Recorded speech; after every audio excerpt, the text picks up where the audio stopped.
Rasul sallallahu alayhi wa sallam tells us, I want you to listen to this beautiful hadith,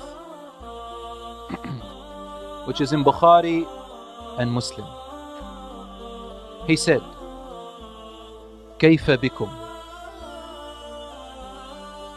What will you do when? كيف بكم? What will you do when? Iraq,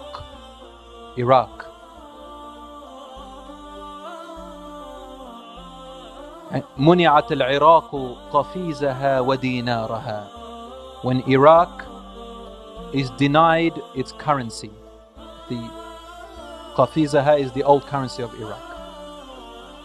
What will be your state and what will you do when Asham, when its currency is denied?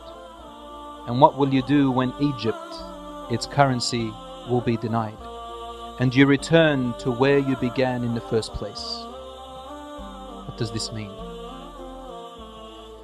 When Iraq is denied its currency, when a country falls, its currency falls as well, doesn't it? And you no longer deal with its currency. Another currency replaces it. Al-Rasul ﷺ, or the narrator of this hadith, the Rasul ﷺ was asked, how will it fall? And he said, by foreign intervention. Foreign intervention. Al-Ajam. So Iraq's currency will fall by the invasion, and another currency will replace it. Then, after that, he placed them in sequence. Asham's currency will be denied. So Asham as a nation will fall. Again, another currency will replace soon, and it has to be by a foreign intervention. Currently, we see only one part of it, inside. It's a bigger picture than what you think. Yes, this is one part of it. Yes, there are oppressors. There is an oppressor in there. Yes, there are oppressors. Yes, it is there.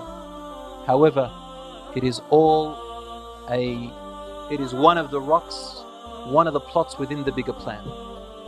Then Rasul ﷺ said, after Asham, he mentioned Misr, Egypt. You think it's over for Egypt right now? According to this hadith, which is in Bukhari and Muslim, something else is coming up. When a currency of a nation falls, it means that the country itself falls and there is an invasion. As Rasul ﷺ mentioned over here.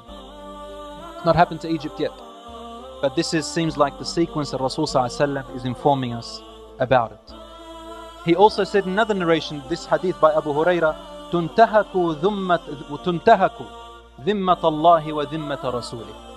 What does this mean? ذِمَّةَ Allah, meaning the Romans or the non-Muslims who used to exist at the time of Islam, when Islam ruled for more than 1,000 years. There were non-Muslims who lived in the lands of Islam, and they were called Dhummis, meaning the ones who are entrusted to us. They lived in our lands and we gave them the right to live in peace, and they had to pay something in return for our protection of them. But not the Muslims. Muslims pay zakat. They had to pay this thing called jizya, which means that will protect you, provide you. Today they say tax, we call it jizya for the non-Muslims who live among us. Only this is a type of agreement. When this, he said, the people who used to do this before, they will no longer do it anymore, meaning they will be overpowering you. And these are the types of people who will invade you. Now these are the facts, and we see it today. What has happened to Iraq is not something that anyone can deny. And what is now happening in Asham is both intervention within and outside. And it is yet to come. Asham, however, is totally different to the rest of the world. It is different to Iraq. It is different to Egypt.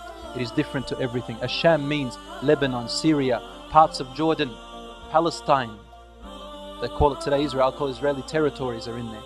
Palestine and parts of Turkey. This was Asham. And you know when after World War I what happened? They divided Asham. They concentrated on Asham to divide it into different states, each one with a flag. And they turned the Arabs and Turks against each other because we were once one nation. It was called the last Khilafah al-Uthmaniyah, because we became materialistic and our pride of lineage and our pride of nationalism and our pride of racism crept into us. This was the best way to plot and plan to break us apart.